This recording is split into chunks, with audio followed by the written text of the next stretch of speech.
Thank you for joining us on this March Monday.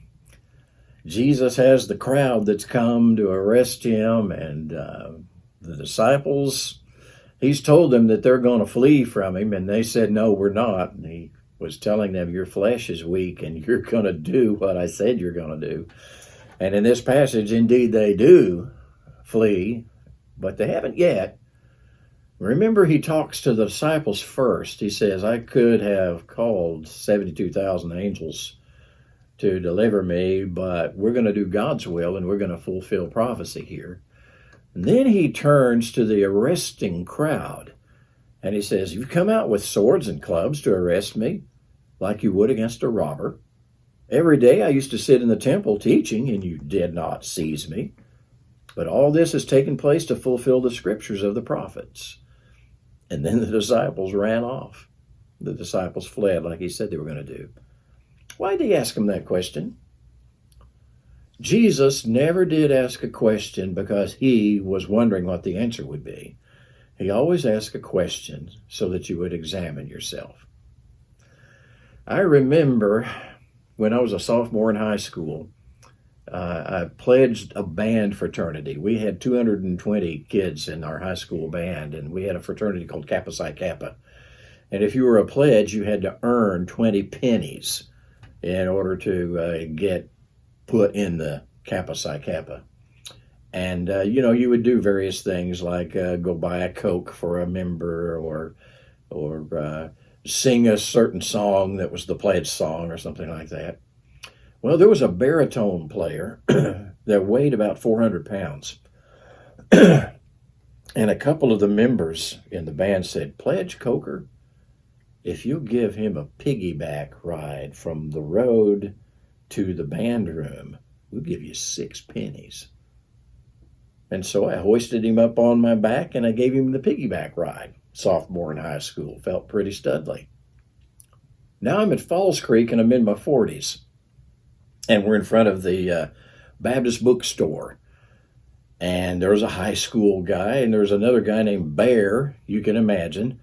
Bear weighed about 350, and this high school guy walked over to this concrete barrier and took Bear on top of his shoulders and walked a few steps with Bear. And I thought, I remember doing that. So I went over and I did the same thing, and as soon as Bear got on my shoulders, my knees collapsed. And I knocked a hole in one of the 2 pairs of pants that I took to Falls Creek. And there was an old man standing there. He must have been 80 years old. He was watching all this going on. And he said, why did you do that? And when I started to give him an answer, he wasn't wanting an answer. He walked away. So why did he ask me the question? He asked me the question to get me to examine myself. Why did you do that? Well, I did that to prove to myself and maybe to some other people that I was just as studly as I was when I was a sophomore in high school. Oh, and the answer was no. And truth be known, I wasn't all that studly as a sophomore in high school. Well, here Jesus asked them a question.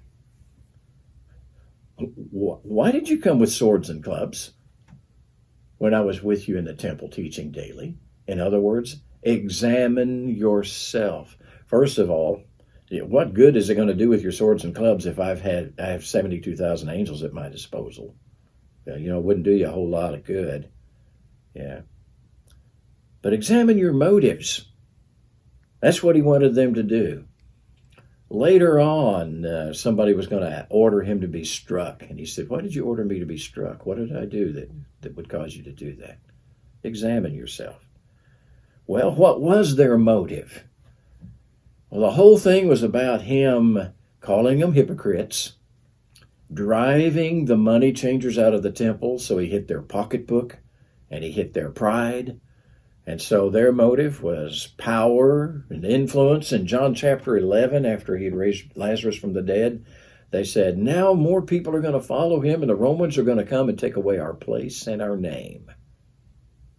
Their motive was not a pure motive. They didn't come because they knew that he was some kind of a criminal.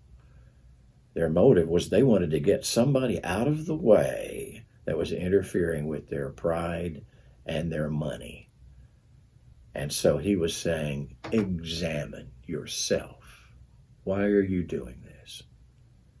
You know, it's the same way in politics, isn't it? Haven't you noticed that the people are so outraged when somebody commits a particular type of crime if it's somebody that's not on the same side as they are politically? And then if somebody's on their side of it, then they don't seem to be as outraged about it. Yeah. People really don't change, do they? The only thing that really works is if God changes people. You know, the Bible says in Acts chapter 6 that some of the priests became obedient to the faith. I wonder if that question that Jesus was asking them had an effect on some of those guys, where they actually did examine themselves and say, you know what? I'm betrayed and put to death, the only innocent man that ever lived. And Jesus really is the Christ, the Son of the living God. And it's time for me to change. And then God does the changing. God bless you. Have a great day.